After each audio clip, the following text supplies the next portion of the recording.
Hey YouTube, how are you guys doing? I'm back at it again, and this time I wanted to do a video to show you guys how to tear down and clean an AR-15. For most people out there, this may be kind of a pointless video. Most of you may already know how to tear down an AR-15.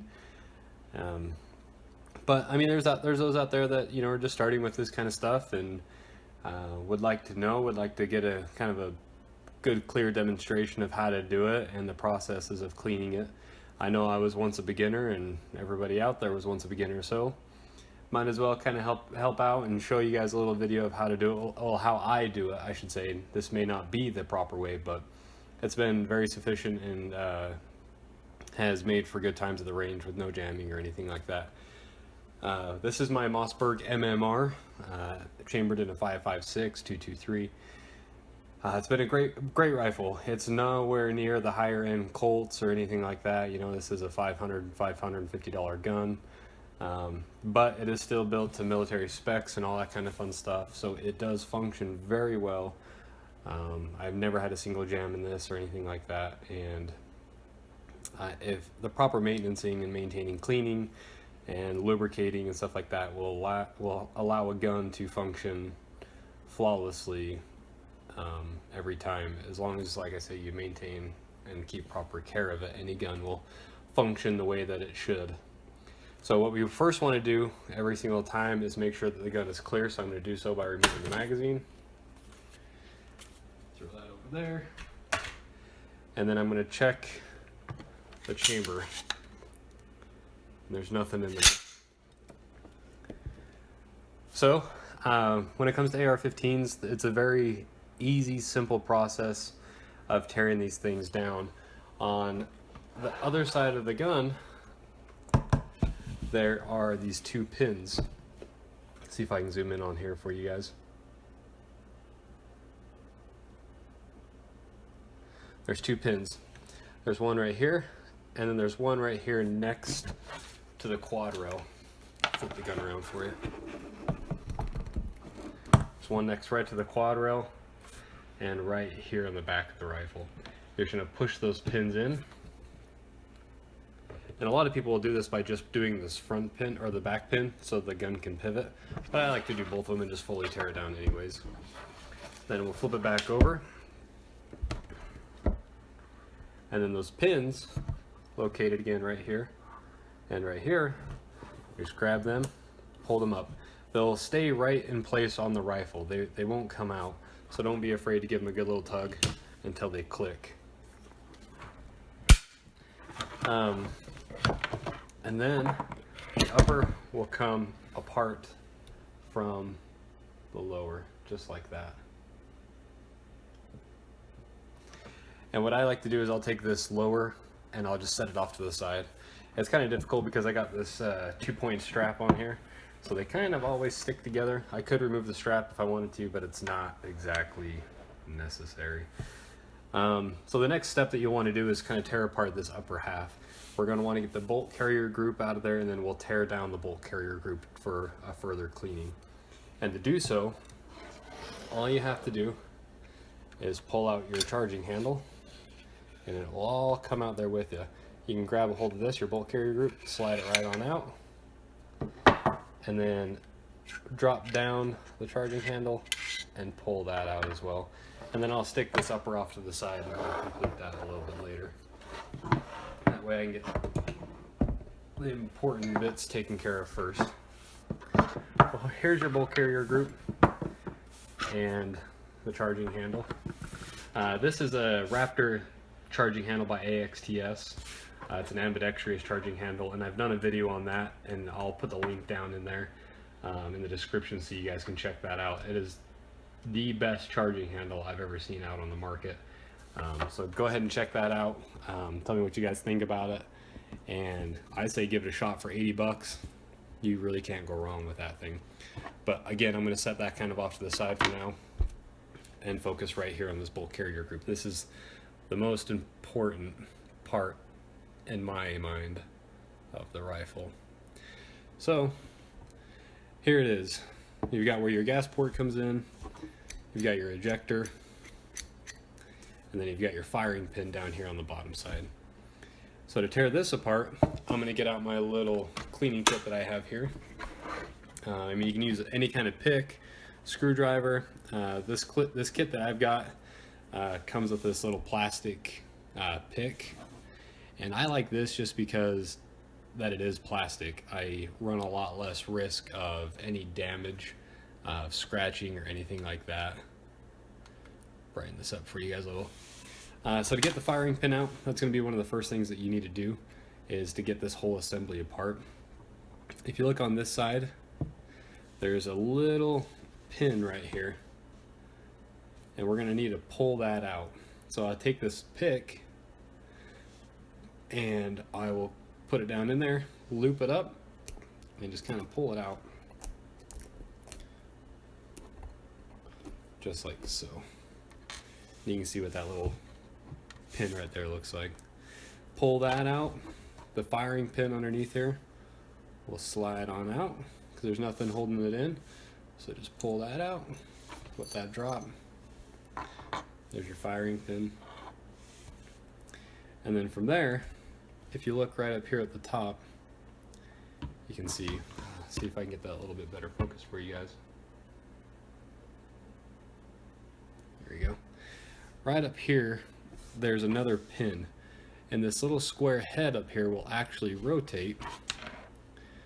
And what we want to do is we want to get that rotated so we can pull it out. And to pull it out, you're going to have to push this in so it twists. As you can see, it kind of becomes exposed from underneath that port. And then rotate it so that the long ways is kind of going this direction. And then that will allow you to grab a hold of it and get it past that gas port there, as you can see. I'll pull that out just like so. Set that off to the side, and now this will all come apart. And there you go. Those are the main workings of your bolt carrier group there. I know people will tear it down a little farther for better cleaning. I know the military and stuff like that does a white glove cleaning process where they get down to the nitty gritty and, you know, get everything clean. And I'll show you what, like I say, what I do, which again may not be the proper way, but this is how I clean my rifle. All right, so what I like to use when it comes to cleaning are microfiber cloths. The reason why I don't use paper towels or anything like that is because in my case, I've found that it always leaves little paper residues everywhere, and I just don't like that. But the products that I use, the first one that I like to use is Break Free CLP. It's a cleaner lubricant and preservative. A lot of times I'll just use this when it comes to my AR. It does a really good job on the lubrication, the cleaning side. Just leave it on there, and it, like I say, the gun functions very well with just this on it. If I'm doing like my pistol or anything like that, I'll use this Lucas gun oil. I found that it lingers around for a long time when I'm carrying and stuff like that, you know, between uses. It does very well at keeping the metals preserved in and out of the holster. It keeps it kind of lubricated and preventing from any sort of holster wear signs or anything like that. Good product. I really enjoy it, but the CLP is what I like to use for my rifle. And so what I'll do is I'll lay down a microfiber cloth here so I don't get my white table all dirty, make my wife happy. And I'll kind of start by just taking the CLP and I'll just spray down the components and kind of just let it soak for a minute. My gun isn't too terribly dirty this time around. I haven't shot it for a while, but like I say, I like to kind of do this even in storage. I'll do it every so often just to keep everything clean and preserved and preventing from rusting. So I'll spray some of the CLP down here on this end. And then I also like to spray it down here through where the firing pin was. Just let it sit and soak for a minute. After it's been soaking for a good, a minute or two, I'll take my microfiber cloth, just a corner of it, and I'll wipe down all these components. To me, the most satisfying one is the firing pin, because it always starts out very black and full of all the, the carbon or anything like that. I could be wrong on that, don't quote me. But it starts out all black, and then when you get done, it becomes this nice shiny piece of metal. And to anybody OCD or anything like that, that might be a little bit satisfying. So that one's all clean. I'll set that one off to the side, and then I'll work on the smaller stuff, like my little pin here. I'll just kind of put it in there, rub it around, get all that buildup off there. And if you ever need it, this kit that I got also comes with like these brushes, double-sided. Sometimes I'll give them a little scrub if it's necessary, but like I say, this time it's not really necessary because I haven't shot it in some time. I'll rub it down just a little bit, leaving a little bit of that CLP on there, just kind of a small film to keep it preserved and protected. Then I'll move on to this little pin here. This one I found some of the buildup does collect on there, so I'll take the brush, just kind of scrub around it. Sorry about that, guys, my camera kind of quit out, but what I was saying is this is the most important part in my mind of the rifle and the cleaning process. So this is all your ejection and everything like that. Here, what you've got is you've actually got 3 little rings, kind of just like the piston rings on a car, that come together and prevent gases from escaping through here. And you might be able to see it there. Here's a little gap right here. That's one of the rings. Now these here, you want to make sure that these rings, there's another little gap there, that those gaps do not line up with each other. You want them to be separate just like that, so none of the gases can get by. And again, at that, I like to clean it with a brush, make sure there's no buildup on there. And when you're done with that, just kind of give it a good wipe down, and then we can start the process of putting everything back together. Now, the process of putting everything back together is just the same as when we took it apart. Really, really simple, really easy, and quick. So what we need to do here is we'll take it, so this part here in your ejection, you want to make sure that this side is always facing this way here, so as it'll face the ejection port of the rifle itself, of the upper, and be able to shoot those casings out. So just stick it back in there, and then just with that bigger pin here, this bigger pin, we're going to want to make sure just how we took it out, that those holes line up so we can stick it back in there again. And we're going to push that back in. I was going to say simple as that, but sometimes it's kind of tricky for me. There we go. So push it back in, and then just how we kind of aligned it lengthways this way so we can pull it out, we're going to want to twist it so that we can't actually get it out. We're going to want to turn it the length way the other way, so now it's the short ways. So it's kind of going this direction like that, so it can't escape out of here. Give this a good tug to pull it out. You're always going to want to make sure that's pulled out when you put it back in the rifle. With that done, we can now put the firing pin back in. Just stick it towards the ejection port like that, down in here. And if you've got that big pin oriented the proper way, this firing pin should not have any problem going in just like that. So after that's there and put in place, we're going to want to take this little pin here and lock the firing pin in. That'll always go in this direction with that hole there, because there's a divot there, so when that pin's in there, you shouldn't be able to feel it poking out anyway. So we'll take that pin, squeeze it together a little bit, push it back in that hole, and sometimes this is a little tricky too, to get that hole lined up. There we go. And once you get it in there, just fully press it in so there's nothing sticking out there at all. And that's it, guys. Really, that's, like I say, it's simple. The bolt carrier group is a real easy process to tear down and clean and oil. There are people out there who like to go farther, do a better, more detailed job, but for me, this is it. It does really well. I've never, like I said, I've never had any failures feeding, ejecting, or anything like that with this process. And being this is just a storage process until I get out of the range here in a few weeks. This is great. This is amazing. So we're going to want to put it back into the upper. Grab the upper here. I'll move this rag out of the way so you can see it a little bit better. So we'll grab the upper here. So this guy, just like when we took it out, goes back in kind of the same process. What I like to do is I'll take the charging handle first and we'll stick it in there. And if you look on the charging handle here, see if I can get you in focus there, there's these notches, and those will sit down in its own channel, but it's kind of a locking process. So you gotta stick it down in there, put some downforce on it, and just kind of push it in. And you'll feel it click down. You'll find that perfect zone where it'll click down and fall down into its own channel. And then once that's in there, zoom out here a bit.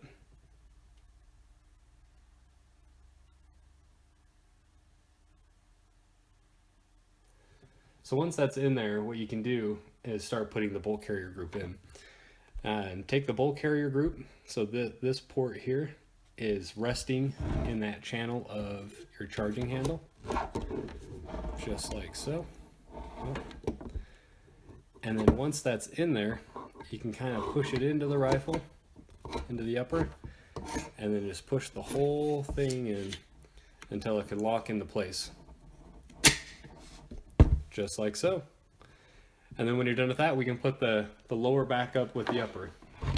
And what I do is I start with that front pin, this one here. So I'll put that front pin together, push it in place just like that, make sure it's all the way locked in, and then you can swing the rifle together. And if you get any problems with it jamming up like this, where you can't get it to quite rest into place, I'll grab the charging handle here and pull it back just a hair.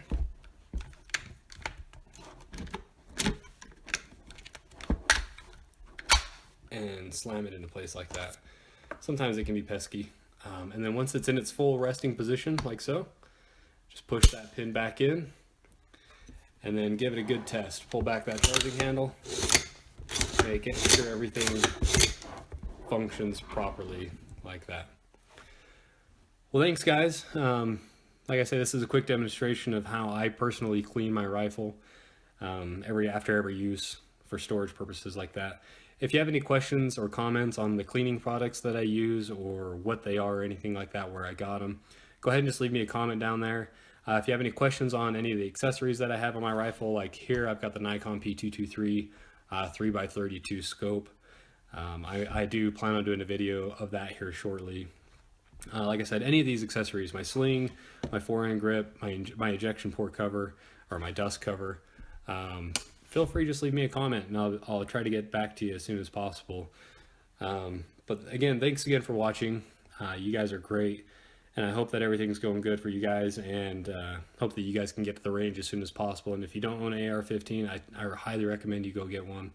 Amazing weapons. They're super fun to shoot. It's a grown man's Lego, or woman's Lego, you know, whatever you like. It's an amazing weapon. A lot of fun. Well, hope to see you guys next time, and enjoy.